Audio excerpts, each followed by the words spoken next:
Yes, welcome along to episode 4 of Upping The Ante in association with Bet365 with David Jennings and Gavin Lynch, counting down to the 2022 Cheltenham Festival, and you will never guess what. This is unbelievable now, Gavin, right? I was in Fairy House on Saturday, yeah. And a few yards in front of me, walking to the turnstiles, I seen the back of a head and I said, I recognise that head. I said, that's Gavin Lynch. I said, that couldn't be Gavin Lynch. Gavin Lynch doesn't go racing. But Lord holy God, Gavin Lynch was in Fairy House on Saturday. I was. How did you get on? Asher Grand, yeah. I met a guy, I was chatting to you at the gate, and then I was chatting to a fella, but do you know where do you go to pay in? He says, I have a spare ticket. So you got a free ticket in? And I had no mask, and he got me a mask as well. And then I went in to meet a few pals. My pal Peter and all his mates were on a day out at Fairy House, and one fella didn't show up, so... You got a free feed? Did you get food? Yeah. Oh. And the food was gorgeous. Fair play to Gillian and Peter in Fairy House. Brilliant layout, the whole place. Food was great. And even the marquee and everything. So I wasn't there Sunday because I went to the ladies' football match. But I'd say Sunday was very good, was it? So you got a free ticket. You got free food. Yeah. You got a free warm seat for the day. You probably got free drink. Did you get any winners? That's what people want to know. How was your weekend? I won something small, Dave. I did a double on Saturday. Gringo Dobrel, sorry, and Grangy. Okay. Yeah. Nice sharp price double, yeah. Yeah, so that paid for the day. So. And it was all about honey. On Sunday, yeah. Wow. No, brilliant day's racing. The Sunday in Fairy House always is 3 grade 1s and a grade 2. So, yeah, we'll chat during the show. Now, don't give too much away, right? But your highlight of the weekend? Sure, has to be Honeysuckle. Sure, she's amazing. She's the superstar along with Rachel in racing at the minute. Flatter National Hunt, they're the stars. And in the week that was, I've got 2 horses for you that were brilliant on the clock. So we'll chat about that. Oh, we like them clock. We like them ones that impress on the clock. Yeah. And just before we go on, I was in Fairy House on Sunday and this guy came up to me. How sad is this? He asked for a picture. He says, can I get a picture? I says, yeah, sure, fire away. I was delighted with myself, right? And so we was finished taking the picture. He goes, I know what Gavin is tipping this week. Didn't want to know what I tipped. He goes, I know what Gavin is tipping this week. And you know what his guess was? What? Energumene for I the don't say champion that. chase. Yeah. So is he right? No. Well, you'll have to stay tuned to find out what Gavin Lynch's latest tip is for the 2022 Cheltenham Festival. Okay, so we're going to kick off with our questions from the crowd. And our first question this week comes in from Kai on Twitter. And Kai wants to know, is John Bond the right favourite for the Supreme Gavin Lynch, or 7-2 too short? I think it's a little bit too short, Davey. Do you? I do, yeah. I think Kilcrutch should be 4-1 favourite. I think John Bond should be maybe 5-1. If you look at his, I went and looked at his point to point in Drumahane. Drumahane, yeah. And it won by 15 lengths. Very, very impressive. Jumped great, quick, and it turns out there was a poor point to point. The bumper won in Newbury in March. The second horse, Flying Demon, hasn't run. That was the only ever run. The horse that was third, top of the bill, is not from 5, so it wasn't the best bumper in the world. Yeah. On Friday in Newbury, he's a bit buzzed up at the start. He's a bit joggy and a bit excitable and stuff. Now, what was nice to see is that even though they crawled for the first couple of hundred metres, they barely went fast enough to jump the first hurdle. He did settle down. He was a little bit keen, jumped to the front. He was very, very impressive. The horse that was second, good risk at all. Sure, he can't jump yet. Like, he did jump the last 3 well, but the first, say, 5, he didn't jump at all. So, to me, it was a nothing race. The horse that was third was Boom Bawn. That was also beaten 6 lengths in another Newbury novice hurdle. The form is not much yet, but he looks very exciting. Obviously, because he's Duvan's brother and because he made 570 at the sales, there's a lot of hype about him. I think 7-2 is too short, but, you know, probably win again the next day and so on. But at the moment, I think he hasn't beaten much. I love the way Nicky describes him. He says he's fidgety. Fidgety, I love yeah. that fidgety. You're quite fidgety. Yeah, nervous energy, yeah. Yeah, you're quite fidgety. You could be a John Bond. Yeah, I'd say John Bond, it'd bite his nails if he could. Do you know what I was thinking? You know the way we have nicknames? You know, we have like himself. Oh, yeah. For N by Alain. Do you know what I was thinking of for John Bond? Just calling him Jovi. Jovi. Would that be all right? Okay. Do you get it? No? No. Say it all together. Jovi, John Bond. What? Say it on Jovi, very good. Jovi. John Bond. Forever. So he is 7-2 is too short. I think he should be 5-1. So he shouldn't be favoured, and 7-2 is too short. But looks incredibly exciting, but hasn't beaten a lot yet. Okay, there you go, Kai. He's not convinced yet. Okay, our second question this week comes in from Undeso on Twitter. I wonder when Undeso is sending in a question on Twitter. Does he type the first 4 words really, really quick? And then does it get into a rhythm then? Not the first question, I don't think, from Undeso. No, Undeso is a fan of the show. Yeah. An exuberant fan of the show. So our question from Undeso is, Honeysuckle is now one of the best mares of all time, Gavin. And Undeso wants us to rate the best 5 mares of all time, National Hunt only. Okay, so I did a bit of thinking about this yesterday. Okay. I'm older than you by a good bit, so I do remember Dawn Run. By how many years? Are you 13 years? 13 years, 36 and 49. 49, yeah. So, Dawn Run, I remember her winning the Gold Cup in 86. Do you? Yeah. I don't. And she has to be number one for the moment. She not only did the Champion Hurdle Gold Cup double 84 to 86, but in 84 she won the Irish Champion Hurdle, the English Champion Hurdle and the French Champion Hurdle. And which is an amazing achievement. I don't know if you saw on Twitter, but Tony Mullen said now we should be talking about honeysuckle in the Same Dawn breath. Run kind of same breath. So that, you know what that means? That means you have to do a Tony Mullen. No, I don't. So give us a little bit of Tony Mullins for your next selection, sir. So, go on. Actually, Dave, I'm not sure who's number 2 because I have it between Ante Power and Honeysuckle, but I'm not sure. So I'm calling it a dead heat between them at the moment, right? Dead heat? Yeah, just dead at the minute. On Sunday? Yeah, there was one on Saturday as well. Ante Power's rated 166. Honeysuckle at the minute is 165. She might go up. Quivega was 167. So they're number 2, 3 and 4. A dead heat at the minute. But if Honeysuckle goes and wins a second Champion Hurdle, well then she's definitely second. And could she be first then though? She'd want to win 3 of them before. But if she wins a second Champion Hurdle, that probably means that she's won 15 in a row. Probably, That's outrageous. Yeah. No, it is. She'll be up there with Dawn Run. You can't say much more of a compliment than that. I'd have Quivega number 4 because she won 6 Mayor's Hurdles. She also won 4 Grade 1s in Punchestown at the end of the season as well, which people might forget. So then for number 5, I struggled with this for, I'd say, the guts of an hour. I had to even ring a couple of pals to ask them. So I came up wife with is a very lucky woman. the following list. I was driving in the car, so I rang a few lads. I came up with a list of Solarina, Feathered Lady, Glencarrig Lady, who won a Gold Cup, I don't remember, in 72. Put the Kettlong, she won a Champion Chase and an Arkle. Made of Money, a great horse for the Fowlers. Epatante won a Champion Hurdle, so did Flaky Dove. And the horse I came up with for 5th place was Benny the Jew. Benny? Yeah, that might surprise you, but she 10 runs for Willie. She fell when she was going to win her second Mayor's Hurdle. She fell at the last when she was clear. And she won a French Champion Hurdle, which a lot of people might forget. So for me, that was a huge thing for her to achieve. Benny, she fell at Cheltenham, did she? Yeah. Yeah. Don't go on about it, just because I backed it. She won 4 Grade 1s, and she was only beaten a half a length by Honeysuckle. So she could have been unbeaten except for that race. So I'd have her number 5. 4, Quivega, joint second, Ante Power and Honeysuckle, and number 1, Dawn Run. You? Okay, interesting. And do you know what? So you're saying it's close for second. Obviously, it's dead heat at the minute between Honeysuckle and Ante Power. Yes. So if Honeysuckle wins the second Champion Hurdle, she'd go into second? Yes. So you could say the mare's beginning to get up, could you? You could, yeah. Yeah. Anyway, my top 5, that was deplorable. My top 5 is counting down from 5 to 1. Because you're not including Dawn Run, are you? No, well, I was in nappies. Oh, that's fair enough. I was in nappies till I was 10. No, I was in nappies when Dawn Run was running. So I've only seen videos and I've heard the famous commentary. So Dawn Run is not in mine. But number 5 for me, I agree. Benny to do is my number 5. Okay. Number 4 is Solarina. Okay. Number 3 is Quivega. Number 2 is Ante Power. And because she's won 13 in a row, which I think is incredible. Like Frankel is one of the greatest horses of all time in the flat. Only won 14 races. So Honeysuckle could surpass that. Yeah. Bula won 13 in a row, his first 13 in a row. So I think Honeysuckle, if she goes on to win the Irish Champion Hurdle, the Champion Hurdle, and then a Punchestown again, that's 16 in a row. Yeah. That's absolutely incredible. Yeah, no, and on Sunday she was amazing. We'll chat about her in the week that was, but there's a couple of things I want to point out to you, but she was brilliant on Sunday. Okay. So she's an amazing horse. She is an amazing horse. There you go, So that's your top 5 jumps mares. Our third question this week comes in from James Russell. And James wants to know, Gavin, do we have a favourite handicap at the Cheltenham Festival? And if so, what horse is on our radar for that handicap? I'd like the Kim Muir for the amateur jockeys normally. Do you? I do. That's probably the race I hate most. All right. I just think for finding winners is not too bad. But my favourite would be the Martin Pipe Handicap Hurdle.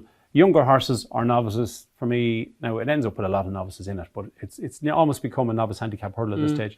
Now if there's 20 odd in it, 15 would be novices, so I'm not exactly narrowing it down for you, but the stats are there. This year in 2021, Galloping the Champ, 2019 Early Doors, Blow by Blow in 2018, Champagne Classic, Kilunta Don Polly, Sir de Champ back in the day. So horses like Chemical Energy, the one on Saturday, I'm not saying that's top of my list yet. It stayed well though. Yeah, it's that type of a horse, particularly one that ran over 2 miles a few times and needs to be stepped up and tripped. One horse to keep an eye on if it runs this year is Langer Dan. Last year, it got within 2 1/4 lengths of Galloping the Champ, which was a very good performance as we've seen at Punchestown. There were 9 lengths clear of the rest. It was second off 135. It's now off 140. It's an off to 145 race. So if Dan Skelton keeps the Langer Dan for this race, he'd have to have a big chance. You stole that off me because I started with Langer Dan. No, you didn't. I put Langer Dan on your radar. People go back and watch last year's shows before the Imperial Cup. But I'm just talking since Cheltenham. Yeah, absolutely. No, you did. Yeah. My favourite handicap has probably become the Paddy Power Plate, which I think 2.5 miles or in or around. Is it 2 mile 5? Yeah, 2.5 I'd say. The Shunter won it last year, and Palmer's Hill is the one that's on my radar for it this year. Won snugly, I thought, there 2 weeks ago. Oh, in Weatherby? Yeah. Oh, should we mention him the week that was? Yeah. Now rated 134 over fences, was 133 over hurdles. Has Cheltenham Festival experience. I tell you, ran really well in the Coral Cup last year. Might need to win one more to get into it. But sure, yeah, he's loads of time. Yeah, and I just thought he won with more authority than the winning margin suggests. So Tom Scudamore, his body language suggested that. Nursed him home. So Palmer's Hill for the Paddy Power Plate for me, and Langer Dan for the Martin Pipe for Gavin. And our final question this week comes in from Podge McHugh. Great name, Podge. Yes. Podge. I think if we have another child, Podge would be up there in the running. And it is, if we could back one favourite for the 2022 Cheltenham Festival right now, who would it be? And if we could lay one favourite, who would it be? Honeysuckle at Evans is picking up money, but that's probably too short. You'll start giving out to me. So I'll go for Bob Bollinger at 9-4. I think Bet365 are a standout price on both of them, but 9-4 Bob Bollinger seems very fair. I agree. Favourite or two to lay? Yes. As usual, I'll give you 3, yeah. Good man, Gavin. I think Tell Me Something Girl shouldn't be favourite for the Mayor's Hurdle. I know she won last year, but she was disappointing the last day in Punchestown. Easy's Land, he'd wanted like a bog to win. He's 4-1 favourite to beat Tiger Roll. I can't see that happening. And the way the weather is, I don't think it's going to be heavy ground at Cheltenham, so I'd be against him. And Hollow Games at 8-1 in the Bartlett. You really don't like Hollow Games? No. He's unbeaten. He's got huge potential. Just the last day didn't show us a lot. I think there's a couple of other candidates in the Bartlett that have as good a chance. I think he should be 12-14-1 joint favourite, say, but I think 8-1's just that short for him. And you? Okay, interesting. Okay, my one would be Shishkin. I think Shishkin is still too short. Best price 7-4. That's too short, I think. I think, given that he's not running the Tinkle Creek, you're going Desert Orchid. Is it going to be a rush then for the Clarence House? And then Cheltenham, are you going to get 3 runs in between the 27th and the middle of March? Yeah. I don't know. For me, there are alternatives to Shishkin. I think he's the favourite I'd be laying at the moment. He's 7-4, 15 I days. think it's too short. Okay. There you go. But Bob Ollinger would be the one I'd back anyway. Because Bob is just Bob, isn't he? Bob wins. That was your questions from the crowd. So now it's time for the week that was. Yes, you get to hear all about the horses who have caught Gavin Lynch's eye over the last 7 days. So take it away, Mr. Lynch. Davey, we're going to start on Monday in Kempton. My sister Sarah, she's now 16-1 for the Mayor's Hurdle.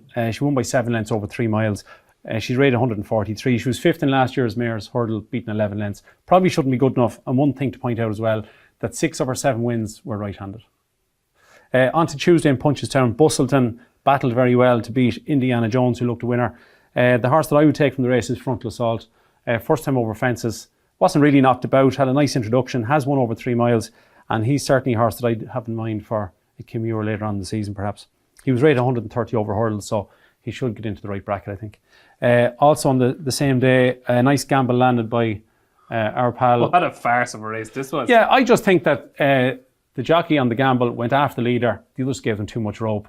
There's a lot of experienced jockeys out the back, but on this day and age, with the ground being so good, you can't be given 10, 20 lengths to horses. Was it the low-class equivalent of Honeysuckle going after Stormy Ireland, kind of? A little bit, yeah. I think a lot of the jockeys made a mistake. It was a very, very low-grade handicap chase, and them horses just aren't good enough to be. So, Gavin, you know the rules here. You know the rules. You cannot mention a Rona McNally horse without doing a Rona McNally impression, so... Well, actually, to point out, I actually met him during the summer. Did you? Yeah, I brought me 2 girls to a pony race in down in Kentstown. And then we went on to Crow Park to see me win the Ladies All-Ireland. And I went over and there was Keane, you know, the young lad. Yeah. And I went over to Keane. What's his nickname, doesn't he? Yeah, so I said, how are you, Keane? I've seen you on YouTube, you're great. Good luck today. And the father came over, he said, oh, you're chatting to Tubbs. Yeah, so we were chatting for 5 minutes and he's a lovely guy, so fair play to him for pulling off the odd gamble.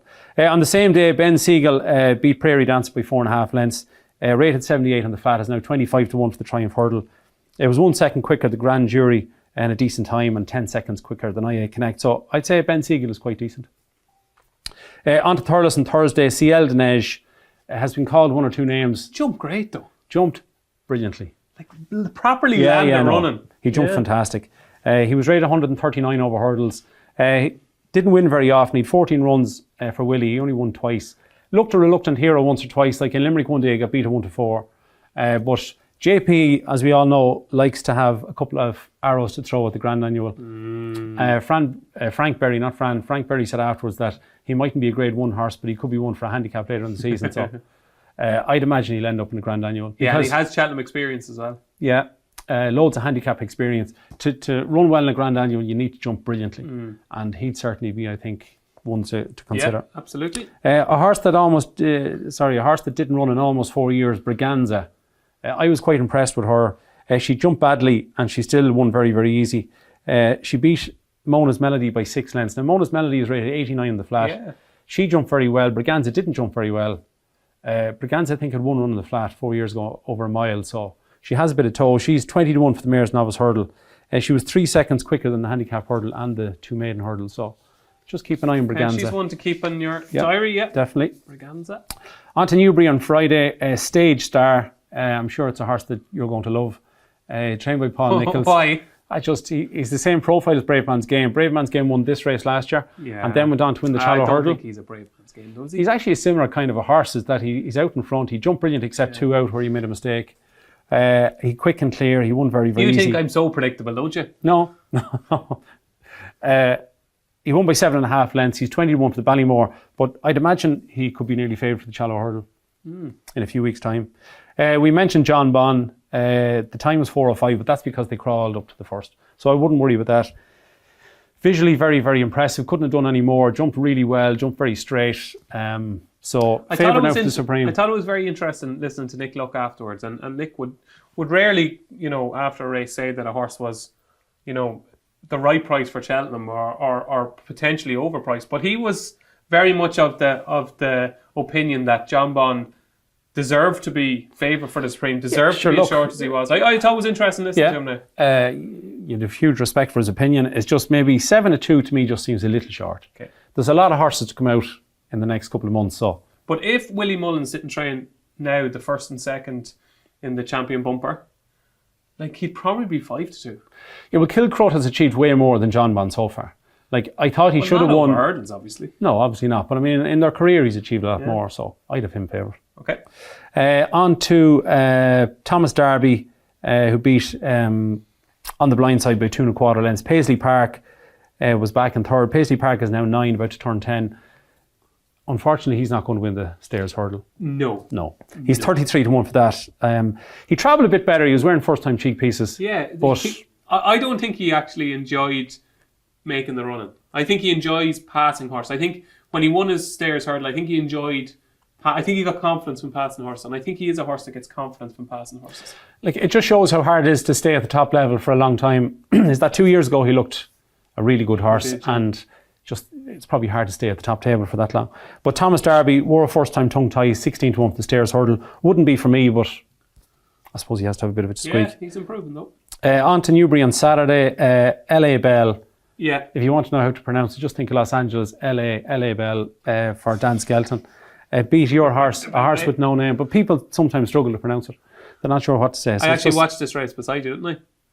And I actually said to you, what's the name of that horse in second? Yeah. Thinking I was hilarious. Horse with no name by 8.5 lengths. Nina the Terrier fell at the last, but I don't think it was going to win. LA Bell was third in the champion bumper last year. This was a huge improvement because she ran against those two horses recently. So she'd have to have a chance. She's now 7-1 joint favourite for the Mayor's Novice Hurdle. So the time of 3:59 was 3 seconds quicker than the handicap hurdle, but the handicap hurdle they dawdled for the first furlong. So I hand timed it from the line to the line, and they had the same time. So quite a decent time. And LA Bell, I think, has been given an opening mark of only 132, which I thought was quite interesting. You have to allow for the fact in ratings, always allow for the fact that mares get a little bit lower because they're incorporating the £7 allowance in the handicapper's head. A High Senior is now 8-1 for the Brown Advisory. Well. That was impressive, Gavin. That was more than impressive, Dave. Right. This was a serious performance. I see a bit of a glint in your eye. There's two horses that I want to talk about being very quick on the clock over the weekend, and this is one of them. So I have backed Galopin des Champs at 7-1 for the Brown Advisory. There's a big buck coming here. And this morning I went and backed a High Senior because you just have to. So I'd won by 31 lengths. And to me, the time was very, very fast. So I compared the High Seigneur with Cap Course, Cloudy Glen, Fiddler on the Roof, and Il Redodo, the other 3 handicap chases. Il Redodo was over 2 mile. The others were 3.2 and 2.6. Okay. And how did that go? So from the last of the line, the quickest horse was a High Seigneur. From the second last of the line, he was the quickest. From the third last, the fourth last, and the fifth last, he was the quickest. So from the fifth last of the line, he beat Cap Course by 12 lengths, Cloudy Glen and Fiddler on the Roof by 16 lengths. Wow. And he even beat the 2 milers by 8 lengths. Because it's 4 seconds, it's 4 lengths per second. And even I timed it from the water jump with a circle to go, so a circle plus 50 yards. And he was 16 lengths quicker than the 2 mile 6 handicap chase, 20 lengths quicker than the Ladbrokes Trophy, and just 4 lengths behind the 2 mile race. So to me, it was a brilliant performance on the clock. Peter Scudamore said it's the most talented horse he's ever been involved with. Yeah, I think he reminds me a little bit, now don't get carried away but he reminds me a bit about like the style of running of a Denman or a Carball's Hill. He's all power out in front, isn't he? Don't get carried away, me. You're the one who's getting carried away. I wonder... So a High Seigneur is better than Denman? Is that what you're saying? I'm only joking. Lucinda Russell, they had to drive, I checked on Google Maps, from where their yard is down to Newbury, it's more than a 6-hour drive. And she actually stayed in the camper van, I think, on Friday night down at the racetrack. But she said afterwards that they might have one more run between now and, say, the Brown Advisory. I just hope they don't take on Brave Man's Game at the Cato Star at Christmas. Maybe they will. He jumped a tiny bit to his right, so he might be better going that way. But if you're taking on Brave Man's Game in a sharp 3 miles, I just don't think that's his cup of tea. So there's people watching this show now, and they're going to say, all they want is to see Brave Man's Game and a High Seigneur in the Cato Star Novices Chase. And they're going to say, the whole season shouldn't be revolved around Cheltenham, and you're saying you hope they don't clash. Yeah, but I'd be just thinking about the welfare of the horse and the best thing for the horse and the best race to run it. I'd find a 3 mile novice chase somewhere around Cheltenham. Yeah, but is it not just as good to win the Cato Star Novices Chase as it is to win the Brown Advisory? I wouldn't think so. Okay. Lucinda Russell seemed to think that that was the target. That's fine. He won a point in the UK by 30 lengths. Since then, he's only had 5 starts. He's beaten Bumper over 2 mile. He won a 2.5 mile maiden hurdle. He then went to Aintree and 66-1. He beat Brave Man's Game by 7 lengths. That wasn't a fluke. If you gave me a choice of which horse to own, I'd pick a High Seigneur. And I think in terms of a Gold Cup, which is 3 mile 2, a High Seigneur will stay that trip. I just would have... You couldn't be certain yet. The Gold Cup now? No. I could see him running the Gold Cup in 15 months' time. But I just couldn't be convinced that Brave Man's Game will definitely stay 3 mile 2. Would you? No, I agree. He looks maybe, he's lots of gears and stuff. Yeah. So, but I think High Seigneur is class. Yeah. Wow. So you were impressed? Yeah, definitely. Better than Denman going to win the Gold Cup. Stop. Go on. We'll talk now about the Ladbrokes Trophy. Cloudy Glen and Fiddler on the Roof. Sick. Why? Sure, my charity bet up in the stakes last week was Fiddler on the Roof. I thought you were on with the winner for a sec. Yeah. No, you were very unlucky there.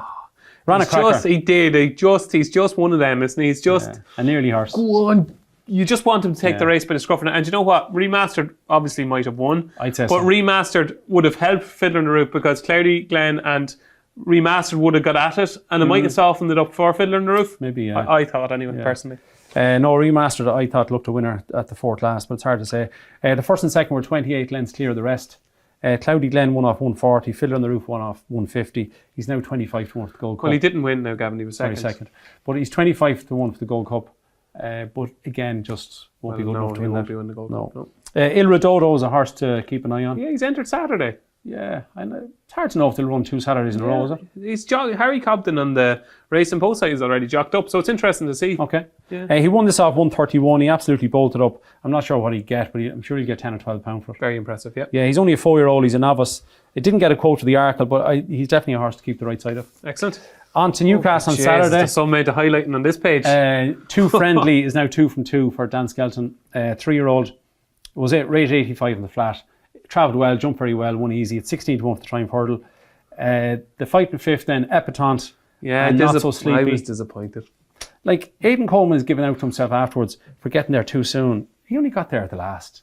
There's no excuse. Yeah, I was a bit disappointed. They're not going to beat Honeysuckle, no chance. I thought she was going to bolt up on Saturday. And even the way she travelled to the second last, I still thought she was going to bolt up. Yeah, no, it was a bit disappointing. She was a hot favourite. She still won, but and it's a grade 1 and she's a brilliant mare. Now, but you say she won. I saw the photograph. Did you see it? Well, yeah, I did. To me, anybody who backed Not So Sleepy is a bit unlucky in my book. You think the judge was sleeping? No, but just if you see it, you kind of go, is the near lad not in front? But anyway, Saturday Fairy House, we talked about a couple of maiden hurdles. Grand G, who's a 5-year-old, she's now 8-1 for the Mayor's Novice Hurdle. She beat a very nice horse called Roaring Potter by 5.5 lengths. She won a grade 2 and a grade 3 last year. She jumped really, really well. The time wasn't great. They were 4 seconds slower than Gringo Dobrell and Adamantly Chosen. They're 2 nice horses. And the horse that were third in that race, Ash Tree Meadow and Andy's Flame, they're also 2 nice ones. So I'm going to give you 4 maiden hurdle winners in the next few weeks. Go for it. Adamantly Chosen, who will be odds on, that'll win. No brainer, yeah. Roaring Potter might win one. Ash Tree Meadow and Andy's Flame in the next month, provided they don't run into a Kilcroat or something. Yeah, perfect. On to Fairy House on Sunday. The horse I tipped up, Phil Dore. To me, it was grand. It was good. I was impressed. Yeah, I thought it was good. I think the second is a good horse. Yeah, No Means Horse is very, very good. Lunar Power, it won by a length and a quarter. Davy had to just hit it once just to go past. The ground looked probably too quick maybe for Phil Dore. I'd say they'd love a cut in the ground. It's going to be entered at Leopardstown at Christmas and also at Chepstow. If I'd even money each of 2, I think he might go to Chepstow. I think so too. Just for the softer ground. I just think 4-1 for the Triumph is a little bit too short, personally. I think there's 9-2 and 5-1 out there.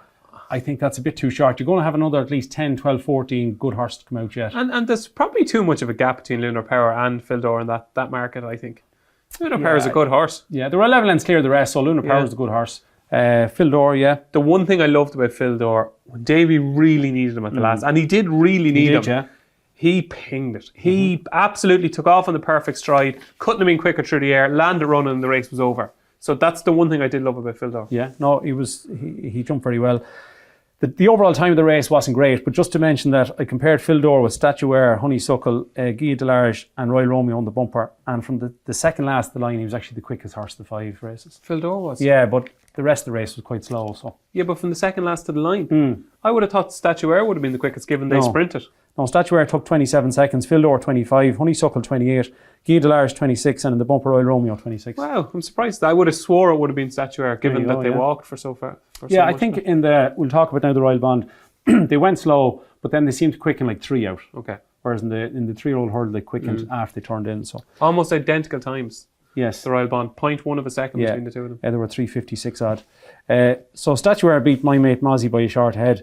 My Mate Mozzie, the mistake of the last, probably cost a victory. Absolutely. Statuaire, she's a funny character. She pulled up a couple of times in France. Now she's with Willie. She's 3 from 3. Having won it down Patrick Wexford and also. Well, I had never heard of her until last week.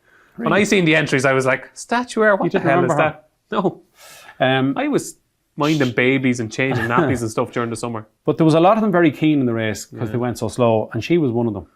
She was incredibly keen. And she was even keen after 3 out. Yeah, she was, yeah.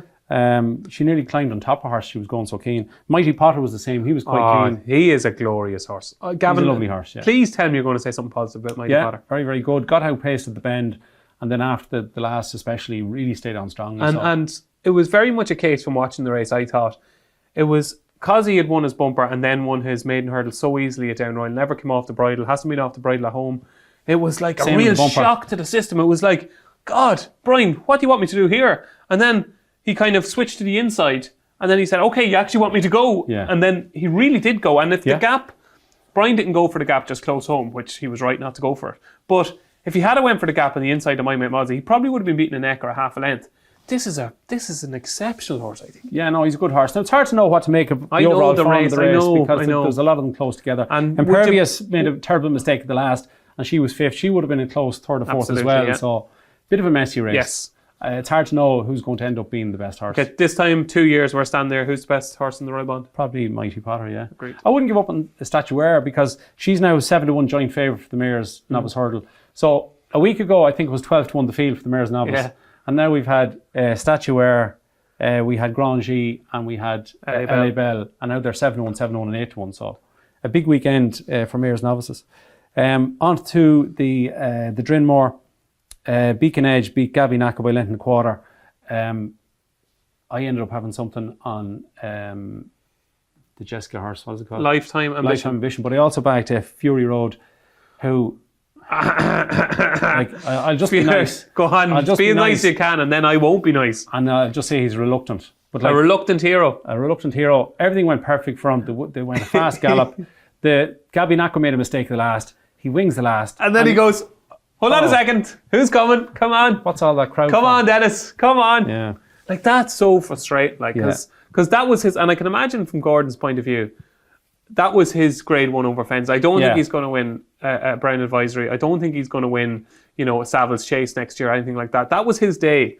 And he had him cherry ripe. He was the one travelling in. He was still travelling, turning in. Yeah. And then for him to kind of, and Gordon has actually said he's going to wear cheek pieces next time. So he does need help. Yeah, he does. He needs to see the psychologist. But Gabinacco jumped great except for 3 mistakes, which is a contradiction. Beacon Edge jumped okay, got outpaced at the bend, looked like he had no chance, stayed on. He's 10-1 for the Brown Advisory. I think I wouldn't be... I actually unbelievably napped it in the Racing Post, and I at no stage did I think I was going to collect. So I think it was just pure ability that got me home in the end. I wouldn't really be excited with those for Cheltenham personally. I'm going to skip Honeysuckle for a second and come back to her. Just to mention the Royal Romeo dead heat in the bumper, another dead heat for the weekend. So that did American Mike's farm from the north. Absolutely, power of good because it beat that easily by 7 lengths. American Mike is 4-1 for the bumper. So Honeysuckle, 13 from 13, beat Ronald Pump, who ran a cracker, by the way, by 8 lengths. Only beat Ronald Pump by a half a length in the same race last year. She was fitter, but she's actually getting better and better and better. So what I did was I went compared the 4 hurdles on the bumper, right? So you're actually not going to believe me when I tell you this. And I actually didn't believe myself because this morning I had to go and double check all the times. So I compared Phil Dore's race, Statuaire's race, Honeysuckle, Guia de Large and Royal Romeo. Now don't forget, she's the only one that ran over 2.5. They all ran over 2 miles. Okay. So I hand timed it from the line with a circle to go, from the line to the second last. Yeah. Because she finished a bit slower at the end, I just wanted to see. So from the line to the second last, she beat the Phil Dore race by 64 lengths to the second last. I don't believe you. She beat Statuaire's by 56 lengths. She beat Guia de Large by 40 lengths and the bumper by 36 lengths. To the second last? From the line round to the second last. She's beaten them all by 40 lengths. That's how fast the middle of the race was with Stormy Ireland, etc. So that was as good a performance as winning the champion hurdle. Wow. She was brilliant. How many lengths again ahead of Phil Dore? 64? 64, 56 ahead of Statuaire, 40 ahead of Guia de Large and 36 ahead of Royal Romeo. That's based on 4 lengths per second. Wow. That's incredible. Yeah. So. But you could see it in the race. Stormy Ireland had gone off like clappers, and Rachel kind of said, right.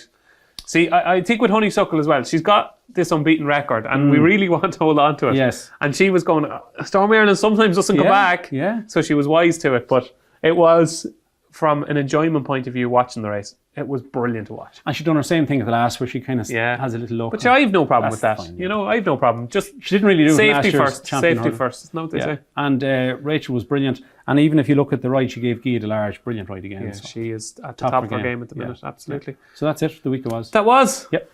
The week that was. So each week here on Upping The Ante, we preview one of the greater races at the Cheltenham Festival, and because we're in week 4, we're on to the Mayor's Hurdle, and at the moment with Bet365, the 15-2 favourite is last season's Mayor's Novices Hurdle winner, Tell Me Something Girl, 8-1 second favourite, former champion hurdle winner Epatante. It is also 8-1 She Wears It Well, who's unbeaten, and it is 10-1 Concertista. And Gavin, it's one of these races that looks wide open. Completely wide open. Yeah. I've had no bet in it yet, and I can't see myself having a bet for a while because there's nothing sticking out. Okay, you said earlier on the show that Tell Me Something Girl was the favourite you'd be taking on. You'd be happy to lay. Yeah, I mean, it came through handicaps, won very well in the Mayor's Novice, just didn't show enough the last day in Punchestown. Maybe it wasn't fit, etc. But you'd want to see an awful lot more the next day. And stamina-wise, would you stay 2.5? Sure, I think what is the Mayor's Novice 2-2, so she probably should, but and she'd enjoy a fast run race. She Wears It Well. Do you want to go down through them? She Wears It Well. We'll come back to her in a second. Epatante probably go for the champion hurdle. Concertista is going chasing. Stormy Ireland probably shouldn't be good enough. Nope. Echoes and Rain is a 2-miler. Galois will probably go here. Ellie May chasing. Brandy Love will go for the Mayor's Novice Hurdle. My Sister Sarah shouldn't be good enough. Royal Kahala ran a lovely race coming back. Probably needs softer ground. Could improve. Lovely horse last year. If it got its ground, which it probably should on the Tuesday, that might have a little squeak. Burning Victory, your horse.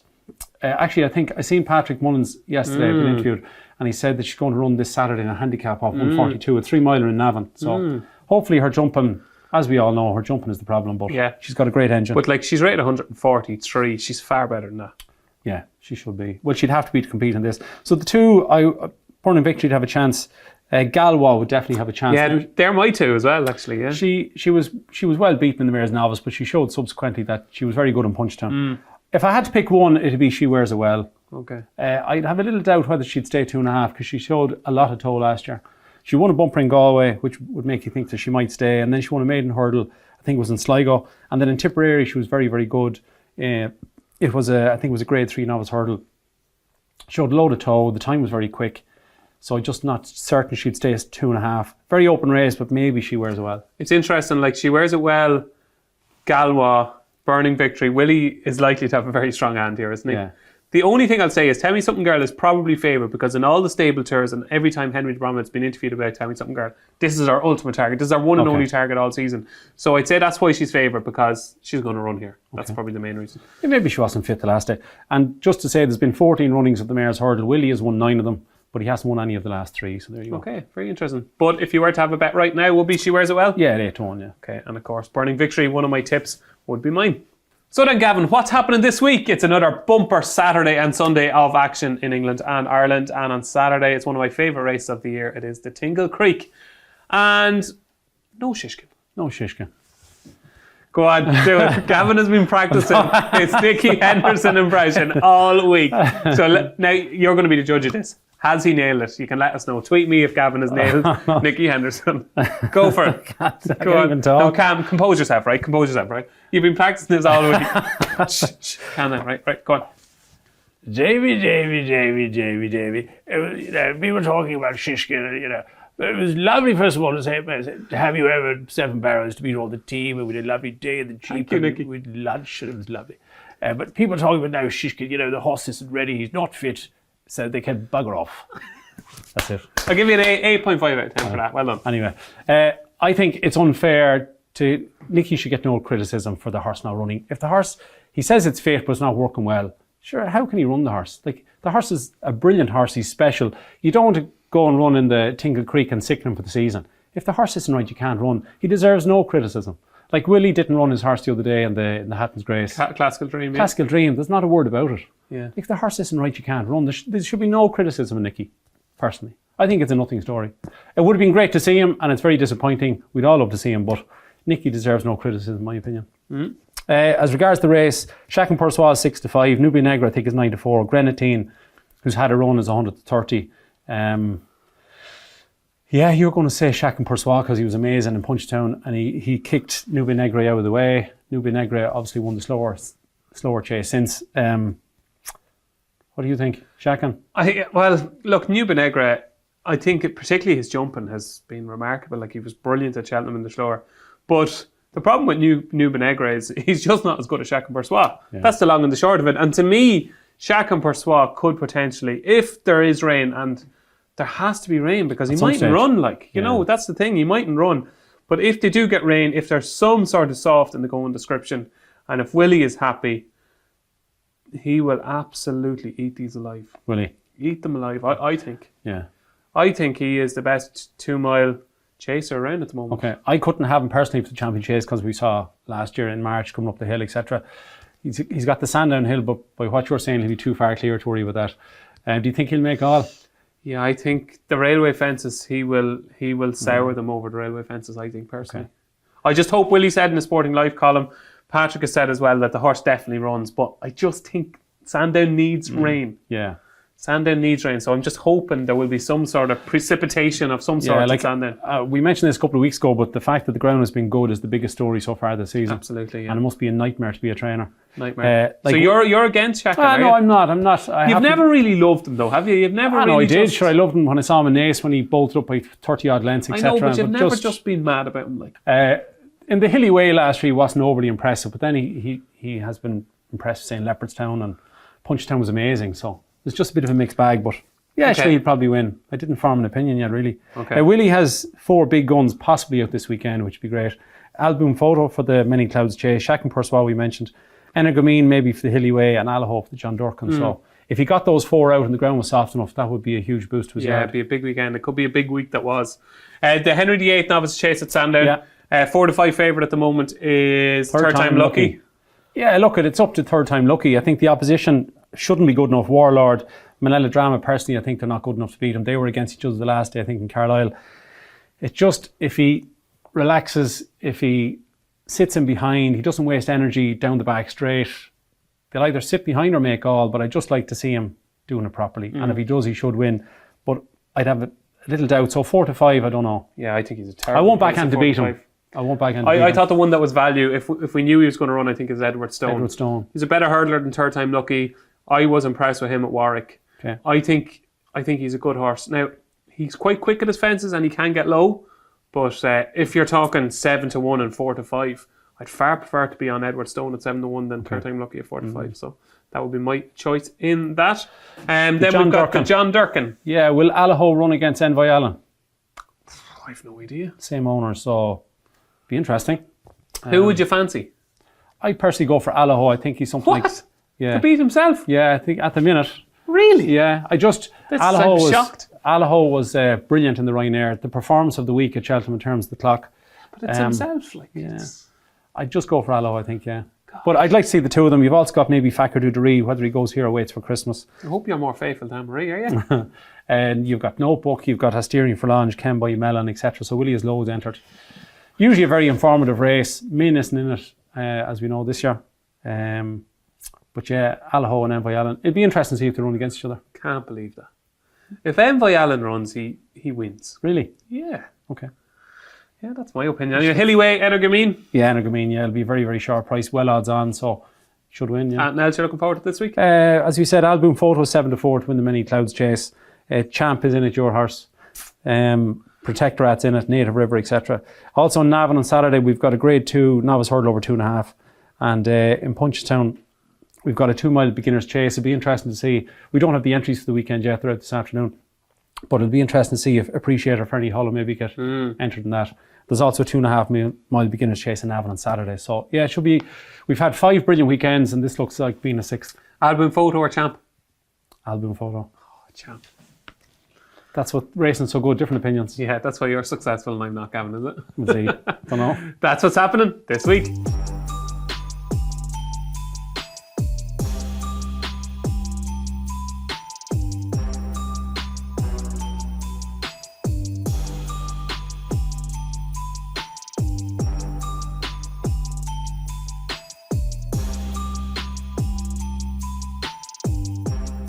So now we're on to Upping the Stakes. Yes, the new segment of Upping the Ante, where we nominate a charity bet trying to raise much needed funds for Cancer Trials Ireland. And we almost did it last week. Yeah, you did. Fiddler on the bloody Roof just almost got us a nice little stash for the charity, but just didn't quite get there under Brendan Powell. So we're just going to have to make up for this week, okay? So my Upping the Stakes selection this week is running in the 225 at Sandown on Friday. It's the Ballymore Novices Hurdle. It's a grade 2, and it is the Tom Lacey trained Lossiemouth, who's ridden by Thomas Dogrell.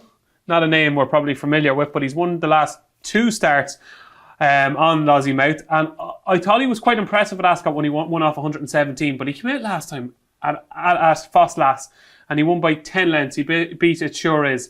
And it was just, to me, a performance of a horse who's just now getting the hang of it. He ran out in his bumper first time out, and I remember watching him that day saying, that's a really nice horse, but he was a big baby. He needed to learn. He has now grown up completely. He's going for a hat-trick. He's rated 136. That's a fair standard in the novice hurdle at this time of year, I think. Like, if you think, I think L.A. Bell got a mark of 132. Mr. Glass, who I think the world of, only got 129 of a mark. Really? So, like, that's the level. And he's rated 136, and he's proven that he deserves that rating to me. I think he's be about 5 or 6 to 1. That's the early betting for that grade 2 at Sandown. 225 on Friday. Lossiemouth, I think, will beat Brave Kingdom. Just going back to what you said there about handicap ratings, do you think that the English horses are getting slightly lower this season? Mr. Glass is a horse I love, okay? Mr. Glass got 129 because Mr. Glass is like Brave Inca. So last year he probably would have got 135. Yeah, I think he would have. Yeah, I thought both him and L.A. Bell I thought would get higher. Yeah. And they've got lower. So they're going to have to prove that they are better than their marks. But I think Lossiemouth, rated 136, I think just experience, stamina, I think he'll grind it out under Thomas Dogrell. So Lossiemouth is my Upping the Stakes selection. Mine is White Pepper in a juvenile hurdle for fillies in Aintree on Saturday. trained by Gavin Cromwell. The last day it won a novice hurdle, maiden hurdle down in Galway. It beat Iberic Desai by 13 lengths, getting £7 because it was against Gelding. Iberic Desai since has ran Lunar Power to less than 5 lengths, who was then second to Phil Lower. So the form is quite good to have beaten Iberic Desai. It's 3-1. Gavin Cromwell has won this race before with Jers Girl in 2015 and Famous Millie in 2017. So I think, particularly if it got a bit of rain, the horse loves a little bit of give in the ground. I think they are due to get some rain in Liverpool. So the softer the ground, the better. But I think 3-1 White Pepper is okay. So 3-1, Gavin is getting White Pepper to win at Aintree on Saturday. Yeah. What time? Don't know. What time? Okay, Aintree Saturday, White Pepper, 3-1 and 6-1 Lossiemouth we're getting for the 225 at Sandown on Friday. That's your Upping the Stakes charity bets. Now, Gavin, it's the most important moment of the show. It is our Ante Post Picks, formerly known as Ante Post Portfolios. Yes. So no, it's Ante Post Picks. So our Ante Post Picks, and do you know what, Gavin? I'm going to have to go first this week because mine is extremely boring. Okay. It's predictable, it's boring, it's everything I don't want to be. So once he wins, people won't mind. no, I know, but it's exactly what I don't want to be. And last week I put up Might Eye at 40-1 and I put up Burning Victory at 33-1. So, and I said that was going to be my philosophy before Christmas. And then I said, you know what? I need a captain. Okay. I need to get the captain in. Right. So I'm bringing the captain in this week. And it is, of course, Jacques Persois. 6-1 for the champion chase. Jacques Persois with Bet365. It's a ridiculous price. Should never be 6-1. It's a disgrace to the horse that he's put in at 6-1 for the champion chase, okay? You're going to say, I know what you're going to say. I know. And I can't be listening to you. You're going to say, well, he didn't get up the hill at Cheltenham last year. Can't be listening to you. Okay. A horse, like, they're not machines, right? No. They're not machines. Paul obviously rode the race like he normally would ride a race. He sat handy-ish. And to me, he kind of wanted to out-sprint them.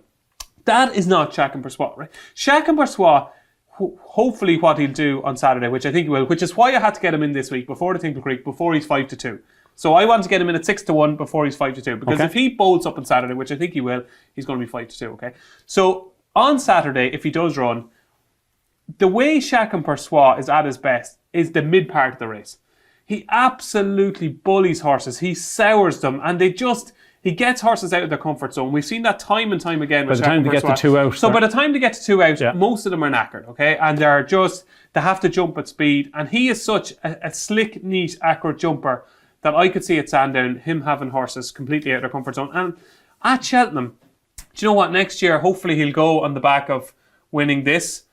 Hopefully having won the race at Christmas potentially as well. And to me, he strikes me as the type of horse at Cheltenham from the third fence, so even the fourth passing the stands, okay, at Cheltenham. From there to 3 out, I want to see him let loose. Okay, what you say is valid. I have a question for you. What's going to happen with Energamine, who likes to sure, I don't as well? know. Yeah, absolutely. Now, in the Ryanair last year, we all thought, what's going to happen between Min and Allaho? Because they both like to be up there. And they actually kind of did take each other on for the first mile. Then Allaho led.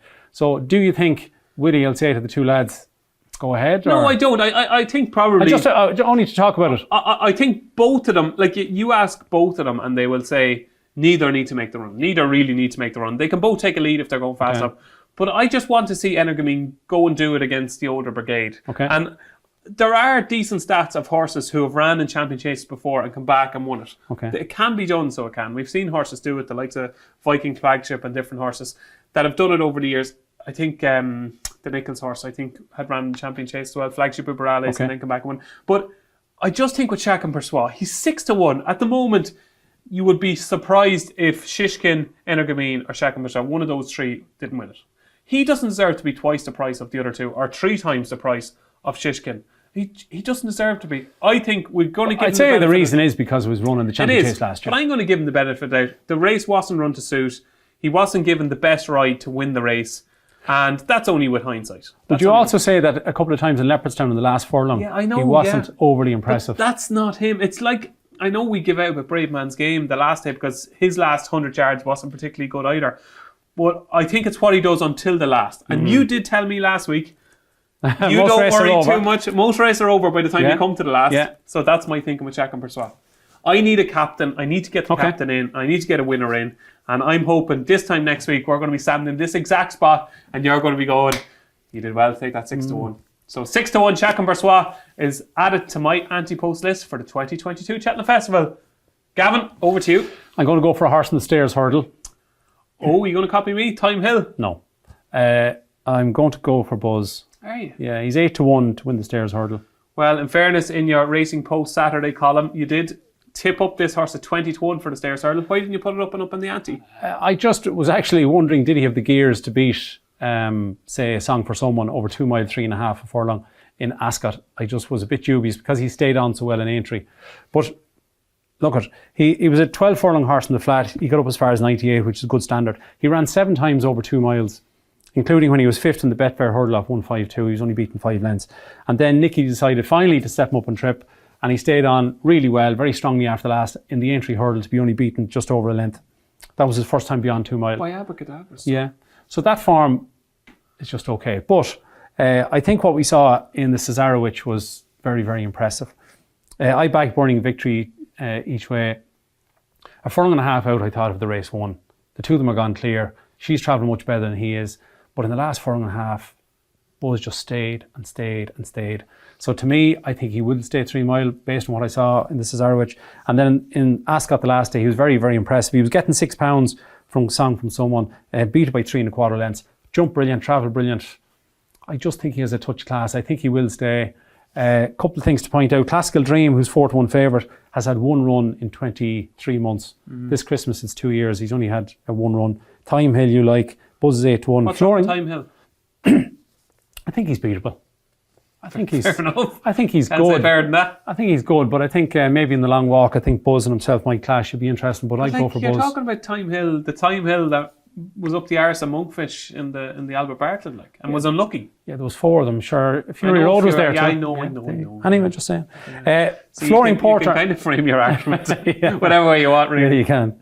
11-1 Flooring Porter. He'd have a chance, but one thing to a friend of mine, Michael, pointed out is that last year there was no crowds at Cheltenham. This year there's going to be crowds.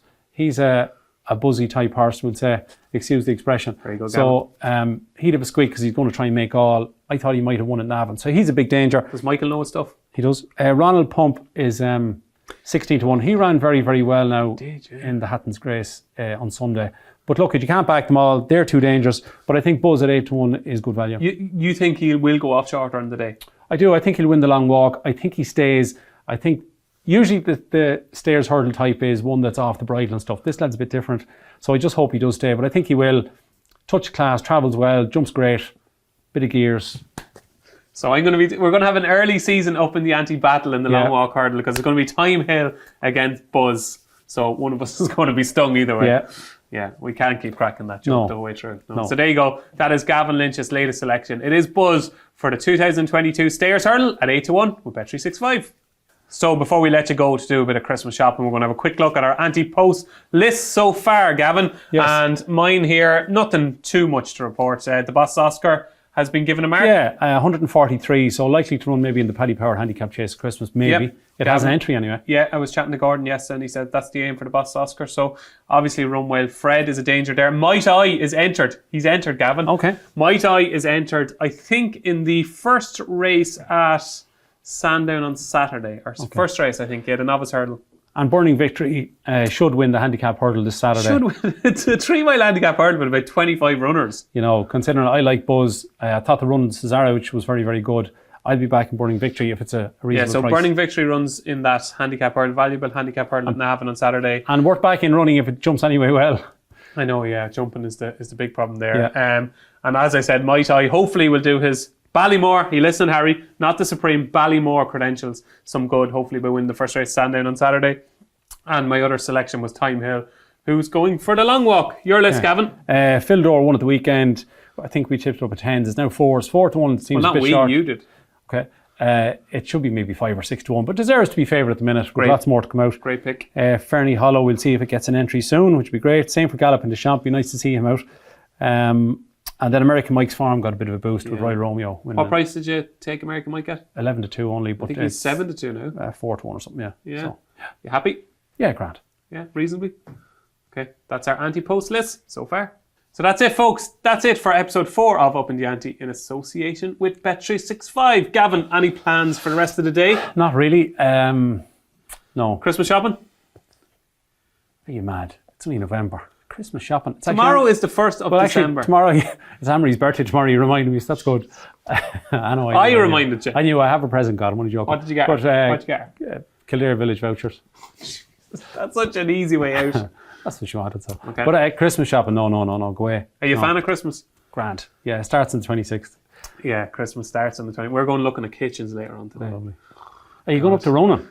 Oh, Ronan has kitchens, doesn't he? He sells kitchens. You should go up to him. Yeah, go up to Ronan, yeah. No, I think we're going to somewhere in Dublin, yeah. All right. So there's an interesting one for you. Today is the last day in November. So including yesterday, in 27 days, there's only 9 National Hunt race meetings in Ireland. Wow. That's really? very, very little. There should be more in early December. Yeah, for the Kilcruts and the Galloping the there should be, Champs and the Sir Gerhards. Yeah. You think, yeah, but there's a lot between Christmas and There New Year, obviously is, yeah, but I think in early December there should be a few more. Okay, well, a very happy birthday to Anne-Marie. Hopefully, are you going for dinner or anything? Yeah, going to dinner tomorrow night. Yeah. Are you? Yeah. Oh, very romantic. So there you go. Who knew it? Gavin Lynch is a romantic. That's it for episode 4. We'll be back next week, hopefully talking about how impressive Chacun Persois was in the Tinkle Creek and himself, obviously, in the John Durkan on Sunday. Thanks for watching. If you're having a bet this week, don't forget to gamble responsibly. Only bet what you can afford to lose. Thanks for watching.